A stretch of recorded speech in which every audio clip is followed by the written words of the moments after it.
मैंने नहीं किया, उसने चीट किया, डिट्स किया।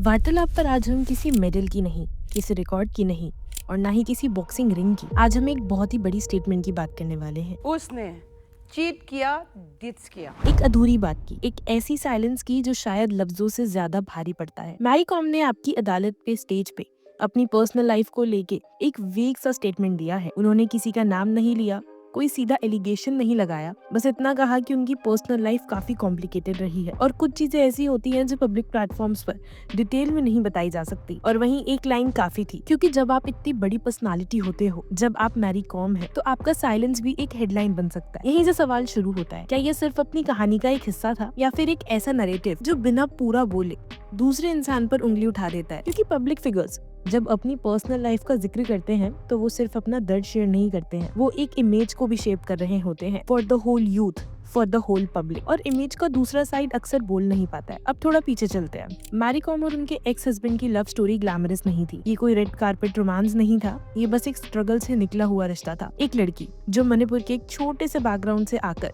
बॉक्सिंग जैसे मेल डोमिनेटेड स्पोर्ट्स में अपनी जगह बना रही थी, और एक लड़का जो उस वक्त उसके साथ खड़ा था जब दुनिया उस पर हंस रही थी। शादी हुई, फैमिली बनी, बच्चे हुए, और उसके बाद मैरी कॉम का करियर इंटरनेशनल लेवल पर बढ़ता चला गया। मेडल्स आए, देश का प्यार मिला और मैरी कॉम एक नेशनल आइकन बन गई।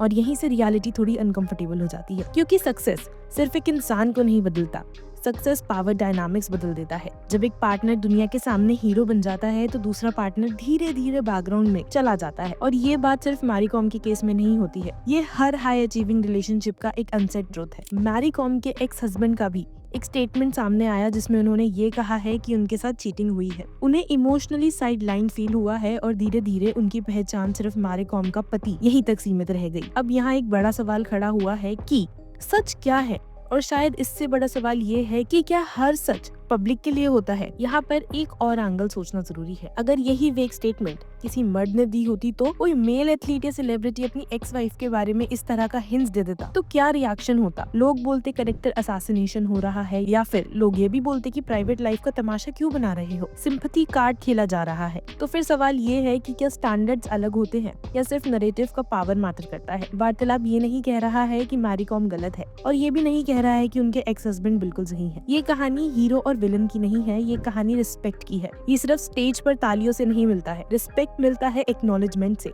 इक्वालिटी से और डिग्निटी से। हिस्ट्री देखिए, कितने ही सक्सेसफुल मर्द हैं जिन्होंने अपनी सक्सेस के बारे में खुलकर कहा है कि उनकी फीमेल पार्टनर्स उनकी स्ट्रेंथ रही हैं। किसी ने मना किया, किसी ने माना है कि जब वो खुद कंफ्यूज थे तब उनकी वाइफ ने उन्हें संभाला। किसी ने ये भी कहा है कि अगर उनकी पार्टनर ने अपना करियर साइड में ना रखा होता तो वो शायद आज यहाँ तक नहीं पहुँच पाते। ये एग्जाम्पल्स ये बताते हैं कि सक्सेस कभी भी एक इंसान का अकेला सफर नहीं हो सकता। और यही एक बहुत जरूरी बात आती है कि हर इंसान को काम करना चाहिए, चाहे लड़का हो या लड़की। फाइनेंशियल इंडिपेंडेंसी आज की डेट में बहुत ज्यादा इम्पोर्टेंट है, एम्बिशन इम्पोर्टेंट है, लेकिन काम सिर्फ ऑफिस या रिंग में नहीं होता है। इमोशनल लेबर, घर संभालना, बच्चों की जिम्मेदारी उठाना, ये सब भी काम है और इक्वल है। अगर एक पार्टनर दुनिया जीत रहा है तो वहीं दूसरा घर संभाल रहा है, तो दोनों का कंट्रीब्यूशन इक्वल होना चाहिए। प्रॉब्लम तब होती है जब सक्सेस के बाद एक पार्टनर इनविजिबल हो जाता है। प्रॉब्लम तब होती है जब रिश्ता एक अचीवमेंट बन जाता है और इंसान एक फुटनोट। और जब ऐसे रिश्ते टूटते हैं